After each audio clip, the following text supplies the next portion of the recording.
ആറാട്ടനെ ലുലുമോൾ വെച്ച് ഒരാൾ കളിയാക്കി എന്നൊക്കെ പറഞ്ഞ് ആറാട്ടനെ പ്രശ്നം ഉണ്ടാക്കുന്നു, ആറാട്ടനെ അടി കിട്ടുന്നു, ആറാട്ടനെ പോലീസ് സ്റ്റേഷനിൽ കംപ്ലൈന്റ് ചെയ്യാൻ പോകുന്നു. അപ്പൊ അന്ന് ഞാനും പോയായിരുന്നു. അപ്പൊ അവിടെ വെച്ച് അറിയാൻ സാധിച്ചത് ഈ തല്ലിയ ആളുടെ കൂടെ ഒരു പെണ്ണ് വന്നിട്ടുണ്ട്. ഒന്നല്ല 2 പെൺകുട്ടികൾ വന്നു. എന്നിട്ട് അവര് പറയുകയാണ് ആറാട്ടൻ അവരെ തെറി വിളിച്ചു, ആറാട്ടൻ അവരെ പിടിക്കാൻ ചെന്നു എന്നൊക്കെ ഉള്ള രീതിയിൽ ഭയങ്കര എന്താ പറയണ്ടേ, ഒരു വല്ലാത്തൊരു പെരുമാറ്റ രീതി. അപ്പൊ ഞാൻ ആലോചിച്ച് ഇവരെന്തോ കരുതി കൂട്ടി ഇറങ്ങിയേക്കോ ആണല്ലോ. അപ്പൊ ഞാൻ അവർ പറയുന്നത് കോംപ്രമൈസ് ആക്കണം, ഞങ്ങൾ അങ്ങനെ എടുക്കാൻ നിന്നല്ല, ഞങ്ങൾക്ക് കേസ് കൊടുക്കാൻ സമയമില്ലെന്നൊക്കെ പെങ്കൊച്ച് പറയുന്നതായിട്ട്. അത് കഴിഞ്ഞിട്ട് ഓക്കെ, നമുക്കാണെങ്കിൽ ഈ പറഞ്ഞ പോലെ ആറാട്ടോണ്ട് ഞാൻ ആദ്യം പറഞ്ഞത് കേസൊന്നും ആക്കാൻ അത്ര ഭയങ്കര ഭീകര സംഭവം ഒന്നും ഉണ്ടായിട്ടില്ല. പിന്നെ ഇവനെയൊക്കെ എന്ത് ചെയ്യാനോ, അല്ലാതെ ഇപ്പൊ പോലീസ് സ്റ്റേഷൻ പരാതി കൊടുത്ത് നോക്കാം, പോലീസുകാർ എന്താ പറയുന്നത് അതിനനുസരിച്ച് കാര്യങ്ങൾ ചെയ്യാം, ഇവനെ വാൺ ചെയ്ത് വിട്ടാൽ മതിയോ, അങ്ങനെയൊക്കെയുള്ള പരിപാടികൾ ഒത്തിരി നടക്കുമല്ലോ. ചെറിയ ചെറിയ തല്ലുപിടിയ കേസ് അങ്ങനെയാണ് ഇവിടെ. അപ്പൊ ആ രീതിക്ക് പോലീസ് സ്റ്റേഷനിൽ ചെന്നപ്പോ ഒരു കള്ളത്തരം പറഞ്ഞുകൊണ്ട് 2 പേരോടെ നിൽക്കുകയാണ്. അപ്പൊ ഞാൻ പറയാൻ ചെയ്തിട്ട് ഇവരൊക്കെ ഇവരെ എവിടെ നിന്ന് കിട്ടി? ആറാട്ടനോട് ഞാൻ ചോദിച്ചു, ആറാട്ടൻ തനിക്ക് താൻ ഇവരെ ചീത്ത വിളിച്ചു? ആറാട്ടൻ ഞാൻ അവരെ കണ്ടിട്ടേ ഇല്ലെന്ന് എല്ലാവരും ആറാട്ടനും പറഞ്ഞു. ഞാൻ കണ്ടിട്ടില്ല എന്ന് പറഞ്ഞു. പക്ഷെ ആറാട്ടൻ പേടിയായി. കാരണം അവനെതിരെ ഈ കേസ് കൊടുത്തു കഴിഞ്ഞാൽ ഇപ്പൊ കൗണ്ടർ കേസ് ആണെങ്കിലും ആറാട്ടനെ ഈ പാവം പിടിച്ചാൽ പിന്നെയും കോടതി കയറി ഇറങ്ങണം, അല്ലെങ്കിൽ പെണ്ണുങ്ങളെ പറ്റി കൂട്ടിച്ചേർത്ത് എന്തെങ്കിലും പറഞ്ഞു കഴിഞ്ഞാൽ ഇയാളെ നാട്ടുകാർ വിശ്വസിക്കും എന്നൊക്കെയുള്ള കാര്യങ്ങൾ കണക്ക് കൂട്ടിക്കൊണ്ട് വന്നേക്കുന്ന ആൾക്കാരാണല്ലോ. അപ്പൊ അവർ ഇനി അപവാദങ്ങൾ പറയാൻ സാധ്യതയുണ്ട്. അപ്പൊ ഇത് നൈസായിട്ട് ഒഴിവാക്കുന്നത് തന്നെ നല്ലത്. എല്ലാത്തിനും ഇത് വലിയ സംഭവം പോലീസുകാർ അവർ വന്നില്ലേ പോലും ചിലപ്പോൾ ഇത് ഒത്തുതീർപ്പാക്കി വിടാനുള്ള സാധ്യതയുള്ള ഒരു സംഭവം. അപ്പൊ അതിനകത്ത് കിടന്ന് അധികം മരിച്ചു നോക്കണ്ടെന്ന് ഞാൻ പറഞ്ഞു. അതുപോലെ തന്നെ കൂടെ ഉള്ളവരും പറഞ്ഞു.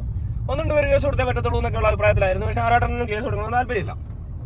ആറാട്ടന് കിട്ടിയ പരിക്കുകൾ ചെറിയ വേദനയോടുകൂടി പുള്ളി അവിടെ നിന്ന് പോകുന്നു. കാരണം അതിൽ കൂടുതൽ പ്രശ്നങ്ങൾ ഉണ്ടാകാൻ പോവുക. കാരണം ആറാട്ടനെ പാവം പിടിച്ചതിനെ പറ്റി ഇപ്പൊ പെണ്ണ് എല്ലാത്തിന്റെ കമന്റിലെല്ലാം വരുന്നത് അവൻ അടി കിട്ടണമായിരുന്നു. എന്നിട്ട് എന്തായി?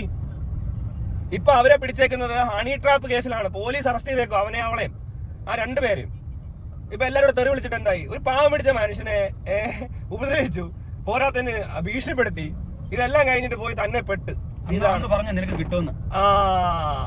അത് ശരിയാ, അന്നേ പറഞ്ഞ ഇതേ രീതി തന്നെ അത് തന്നെ കിട്ടും. അതാ ഞാൻ അന്നേ പറഞ്ഞ ഇത് ഉറപ്പാത്. കാരണം അല്ലേ ഈ പാവങ്ങളെ നേരെ ഒന്നും കൈ പൊക്കത്തില്ലായിരുന്നു. മനസ്സിലായി? അങ്ങനെയൊക്കെ ചെയ്യുന്നവന്മാരെന്ന് പറഞ്ഞാൽ ഇച്ചിരി കുഴപ്പക്കാരായിരിക്കും. അത് അങ്ങനെ നടക്കത്തുള്ളൂ. എല്ലാവരും ആരാണ്ട് ചോദിക്കും നീ വിശ്വസിക്കുവാണോ, എന്താ നീ അങ്ങനെയാണ്ട് പറയുന്ന കമന്റ്സ് ഒക്കെ വന്നെന്നാ പറയുന്നത്. അപ്പൊ എന്നോട് എല്ലാവരും ചോദിച്ചു നീ അങ്ങനെയൊക്കെ ശപിക്കുന്ന രീതി. ഞാൻ അതല്ല, അങ്ങനെയല്ല അത് മനസ്സിലാക്കുന്നത്. ചില ആളുകൾ ചില പ്രവൃത്തി ചെയ്യുമ്പോൾ നമുക്ക് മനസ്സിലാവും ഇയാൾ എന്തോ കുഴപ്പം കൊണ്ടാണ് ചെയ്യുന്നത്. മനസ്സിലായോ? അല്ല ആറാട്ടനെ ആരും അടിക്കത്തില്ലടി, കൊള്ളാന്നൊരു ഏതെങ്കിലും അടി അറിയാവുന്ന ഒരു ആറാട്ടനെ അടിക്കും. അല്ല ആറാട്ടനായിട്ട് ഇങ്ങനെ പ്രശ്നം ഉണ്ടാക്കിയിട്ട് ലാസ്റ്റ് പെണ്ണിനെ കൊണ്ടുവന്നു. അപ്പോഴേ ആ പറഞ്ഞ ചെക്കന്റെ വീഡിയോ ഉണ്ട്. ഞങ്ങൾ അവിടെ നിന്നപ്പോ എന്നെ അങ്ങനെ വന്നു, അവളെ ചീത്ത വിളിച്ചെന്ന് പറഞ്ഞപ്പോഴേ എല്ലാവരും പറഞ്ഞു അവൻ പറയുന്നത് കള്ളത്തരവാന്ന് കമന്റ്സിൽ എല്ലാം ഉണ്ടാകുന്ന പറയുന്നത്. എന്നിട്ട് ആറാട്ടന്റെ വീഡിയോ ഇടുന്ന വെച്ചപ്പോൾ ഞാൻ ആറാട്ടന്റെ വീഡിയോ ഉണ്ട്. കാരണം ഇവനും ഫേമസ് ആകാനൊക്കെ നോക്കുന്നവനാന്ന് കണ്ടിട്ട് തോന്നുന്നു. കാരണം വർത്താനം അങ്ങനെയാ.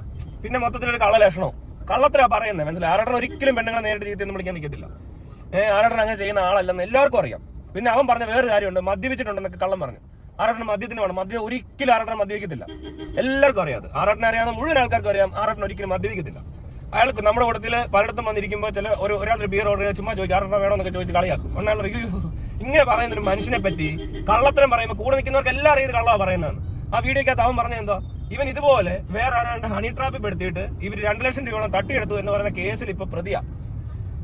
എങ്ങനെ ഇരിക്കണം? എങ്ങനെയുണ്ട് ഈ ഓൺലൈനിൽ കിടന്നുകൊണ്ട് ഓരോരുത്തന്മാർ പറയുന്നതിന്റെ പുറകെ നടന്ന് പാവപ്പെട്ട ആറാട്ടനെ ചീത്ത വിളിക്കാനും ഒക്കെ നിങ്ങൾക്ക് കഴിയത്തുള്ളൂ പലർക്കും. മനസ്സിലായോ? അല്ലാതെ പാവം പിടിച്ച ആറാട്ടനെ ഒന്നിനും നിൽക്കുന്നവനല്ല. അവനെ തല്ലാനും പോകുന്നില്ല. ഇവനൊരു കേസ് പോലും കിടക്കാൻ അവസാനമായ ആറാട്ടൻ പറഞ്ഞു കേസൊന്നും കൊടുക്കണ്ടല്ലേ എന്ന് പറയുന്നിടത്ത് കള്ളക്കേസൂടെ കൊണ്ടുവരാൻ വന്നിട്ട് അതും പറഞ്ഞിട്ട് പെണ്ണുങ്ങളെയും കൂട്ടി വന്നവൻ. എനിക്ക് ആ പിള്ളേരെ കണ്ടപ്പോഴേ ഒരു സംശയം തോന്നി. കാരണം എന്താ, എന്നിട്ട് ഞാൻ പോലീസ് സ്റ്റേഷനിൽ പോയി പറഞ്ഞാലോ എന്ന് വിചാരിച്ചു. അതായത് ഇത് കഴിഞ്ഞു പിറ്റേ ദിവസം ഞാൻ ആലോചിച്ചൊരു കാര്യമാണ്, സാറേ ഇങ്ങനെ ഒരു ഈ സാധനം പറയുമ്പോൾ ഇവർ കള്ളത്തര പറയുന്നത് 100% ഉറപ്പാണ്. അപ്പൊ ഈ പറഞ്ഞ ആൾക്കാർക്ക് ഒന്ന് ഇതിനകത്ത് എഴുതി വെക്കുമ്പോൾ നിങ്ങൾ ഇവരുടെ പേരും അഡ്രസ്സും ഒക്കെ എഴുതി തന്നെ വെച്ചിട്ടുണ്ടോ? ഇനി ഇവർ വേറെ വൃത്തി കള്ളസാക്ഷി പറയുക അല്ലെ ഇങ്ങനത്തെ കള്ളക്കേസുകൾ ഉണ്ടാക്കുക, അതിനൊക്കെ ഒരു പ്രവണതയുള്ള ആൾക്കാരാണ്. മനസ്സിലായോ? അതിനൊരു കൃത്യമായിട്ട് അവിടെ നോട്ട് ചെയ്തിട്ടുണ്ടെങ്കിൽ അടുത്ത പ്രാവശ്യം വേറെ വല്ല പ്രശ്നം ഉണ്ടാകുമ്പോൾ ഇതേ സ്റ്റേഷനിൽ വന്നാൽ മതി. ഇതേ ഒത്തിരി പരാതിയായിട്ട് ഇവിടെ ഇതിന് മുമ്പ് വന്നിട്ടുള്ളവരാണ് നമുക്ക് മനസ്സിലാക്കാൻ പറ്റുമല്ലോ എന്നൊക്കെ ഒന്ന് ചോദിക്കണം. ഇതിന്റെ സിസ്റ്റം എങ്ങനെ ഇത് വർക്ക് ചെയ്യുന്നതെന്ന് അന്വേഷിക്കണം എന്നൊക്കെ എനിക്ക് ഉണ്ടായിരുന്നു. ഞാൻ ആലോചിച്ചതാ, പക്ഷെ പോകാൻ പറ്റിയില്ല. അതന്ന് പോയിരുന്നത് നല്ലതാണ് ഇന്ന് അല്ലേ? എന്നാലും ആ കാര്യം അങ്ങനെ ചെയ്യാൻ തോന്നി അങ്ങ് ചെയ്യണം, അല്ലെങ്കിൽ മിണ്ടായിരിക്കും. അല്ല സമയം കളയരുത്. എനിക്ക് സമയം കിട്ടിയില്ല. അത് കഴിഞ്ഞ് വേറെ കുറച്ച് പരിപാടികളായിട്ട് ശരിക്കും അങ്ങനെ തിരക്കായി പോയില്ല. ഞാൻ ചിലപ്പോൾ എനിക്ക് വെറുതെ ഇരുന്നിരുന്നെങ്കിൽ വേറെ ഒരു പണിയില്ലെങ്കിൽ എന്ത് ചെയ്യണം എന്നാലോചിച്ച് ഞാൻ പോയേനെ. കാരണം ആ പോലീസ് സ്റ്റേഷൻ ചോദിക്കേണ്ട കാര്യമാണ്. കാരണം ഇവിടെ നിന്ന് ഒഴിവായി പോയി സംഭവം ശരിയാ. പക്ഷെ ഇവർ പറയുന്നത് വലിയ ഗുരുതരമായ ആരോപണങ്ങൾ, ഒരു കള്ളക്കേസ് ഉണ്ടാക്കാൻ വന്നവർ ധൈര്യം ഒന്ന് ആലോചിച്ച് ചോദിക്കും. പോലീസ് സ്റ്റേഷനിൽ വന്ന് ഇത്രയും കള്ളം പറയുന്നുണ്ട് ഒരു പെണ്ണിനുള്ള ധൈര്യം. ആറാട്ടൻ ഒരിക്കലും ആ പെണ്ണെ ചീത്ത വിളിച്ചിട്ടില്ല. അവളെ കണ്ടിട്ട് പോലും ഇല്ലെന്ന് ആറാട്ടൻ തീർത്ത് പറയുന്നുണ്ട്. കാരണം ആറാട്ടൻ അറിയത്തില്ല അത്. ആറാട്ടൻ കള്ളം പറയുന്നത് പേടിപ്പിച്ച കള്ളം പറയും. മനസ്സിലായി? പക്ഷെ ഇത് ഒരിക്കലും പറയത്തില്ല അങ്ങനെ. അതായത് ബാലൊക്കെ പിടിച്ചു നിർത്തി കള്ളം പറയിപ്പിച്ച, എന്നിട്ട് പോലും അവിടെ സത്യം പറഞ്ഞവനാ ബാല ഈ ആറാട്ടൻ. മനസ്സിലായോ?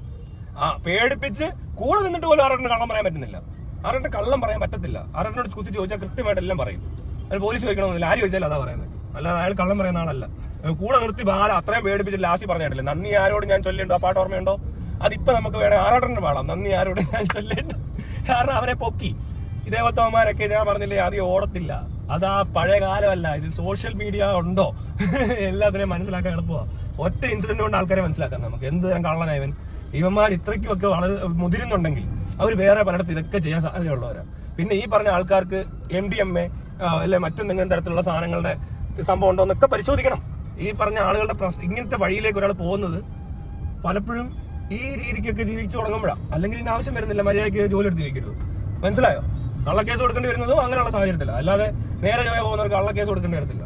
ഉള്ളത് തന്നെ കേസ് കൊടുക്കാൻ താല്പര്യമില്ലാതിരിക്കുമ്പോഴാണ് കള്ളക്കേസ്. എങ്ങനെയുണ്ടേ? പൊളിച്ചില്ലേ? അത്രേ ഉള്ളൂ. പാവങ്ങളെ തല്ലരുത്, കുതിരയ്ക്കരുത്, വേറെ ഒന്നും പറയാനില്ല. തിരിച്ചു തല്ലും, ഉറപ്പാ തിരിച്ചു തല്ലത്തിരുന്നാണ്. അപ്പൊ അവനെ അടിച്ചേക്കുന്നത്. പിന്നെ അത് കഴിഞ്ഞിട്ട് പിന്നെയും നിന്ന് പേടിപ്പിക്കുക. കള്ളക്കേസ് വരെ കൊടുക്കാൻ പോകും ആ പാവത്തിനെതിരെ. അവൻ എന്തോരം ദുഷ്ടത്തരം ഉണ്ടാവുന്ന ആലോചിച്ചു.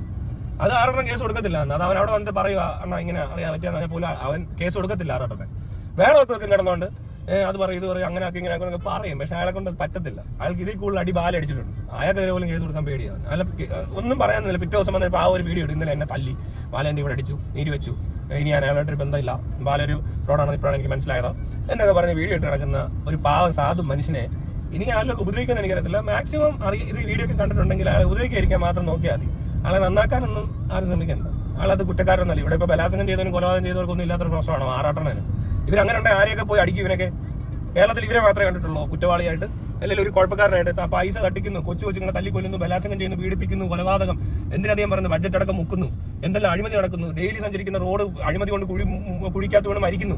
അങ്ങനെ ഒന്നും ചെയ്യാൻ ഒരുത്തിനുമില്ല. നിന്റെ മുന്നിലൊക്കെ വെച്ചൊരു കൊച്ചിനെ പീഡിപ്പിച്ചാൽ പോലും ഇമാർ അനങ്ങാൻ നിൽക്കുന്നവന്മാരാണ് പേടിച്ചു കൂറികൾ. എന്നിട്ട് അവനൊക്കെ ആറാട്ടനെ ഉണ്ടാക്കാൻ വന്നില്ല. ഒരു പേടിച്ച തൂറിയുടെ അല്ലെങ്കിൽ ഒരു കഴകത്തില്ലാത്തവന്റെ ഒരു അഭിമാനം ഇല്ലാത്തവന്റെ സാധനമാണ് ഈ ആറാട്ടന്റെ നേരെയുള്ള ആക്രമം. അല്ലെ ആലിൻ ജോസ് പെരേരെ പോലത്തവരെയൊക്കെ അടിക്കാൻ ചെല്ലുന്നവനൊക്കെ അത്ര ഹീറോ ഒന്നും അല്ല. വെറും സീറോയിൽ മൈനസിലുള്ളവന്മാരാണ്. സീറോ ആണെ പോലെ അതിന് വിലയുണ്ട്, സീറോയ്ക്ക് വിലയുണ്ട്, മൈനസിനും വിലയില്ലെന്നല്ല. എന്നാലും ഞാൻ പറയാം, അത്രയ്ക്കും കീഴേ, അതുക്കും കീഴേ, അതുക്കും കീഴേ എന്ന് പറയുന്നത് ഇപ്പൊ ആൾക്കാർക്ക് ഈ ആറാട്ടണ്ണേരൊക്കെ ചെല്ലേണ്ട ആവശ്യമുള്ളൂ. അല്ലാത്തവർ ആരാടേ ആറാട്ടണ്ണനെ നന്നാക്കാൻ ചെല്ലുന്നു? അല്ലെ അയാളെ അടിച്ചിട്ട് എന്ത്? ആ അടിക്കുന്നവൻ എങ്ങനെയാടാ ഹീറോ ആകുന്നേ? അവനൊരു കഴിവ് കെട്ടവൻ, അന്തസ്സില്ലാത്തവൻ, അഭിമാനം ഇല്ലാത്തവൻ, അത്രേ ഉള്ളൂ അവനൊക്കെ. അത് ആ ഒരൊറ്റ ആക്ഷനെ മനസ്സിലാക്കാൻ പറ്റും. എന്നിട്ട് അവൻ വന്നേക്കും ഒരു പെണ്ണിനെ കൊണ്ട്, പെണ്ണുങ്ങളെ മുന്നിൽ നിർത്തി കളിച്ചാൽ ഇങ്ങനെ ഇരിക്കും എന്നൊക്കെ ആൾക്കാർ പറയുന്നുണ്ട്. അതുകൊണ്ട് പെണ്ണെ ഒക്കെ എടുത്ത് വന്നേക്കും, നാണയില്ലാത്ത ഉളുപ്പില്ലാത്തവൻ ആറാട്ടനെ പേടിപ്പിക്കാൻ. വേറെ എന്തെങ്കിലും കൊള്ളാവുന്ന കേസാണെ കൊള്ളാന്ന് ആറാട്ടൻ ഒരു പെണ്ണ് വന്നേക്കോ കൂടെ. അപ്പൊ ഈ രണ്ടുപേരുടെ ഒരു സ്വഭാവം നോക്കിക്കോണേ. അപ്പൊ നന്നായി പോയി, ഒരു കുഴപ്പമില്ല. ഇനിയും ഇതുപോലുള്ള കേസുകളുമായി ഞങ്ങൾ വരുന്നതായിരിക്കും. അതുവരെ നന്ദി. ഇവിടെ കാറാടന്റെ വീട്ടിൽ പോയിക്കൊണ്ടിരിക്കും. ആറാട്ടനെ നോക്കട്ടെ അവിടെ ഉണ്ടോന്ന്. ബാക്കി നമുക്ക് അപ്പൊ കാണിക്കാം. ഓക്കെ.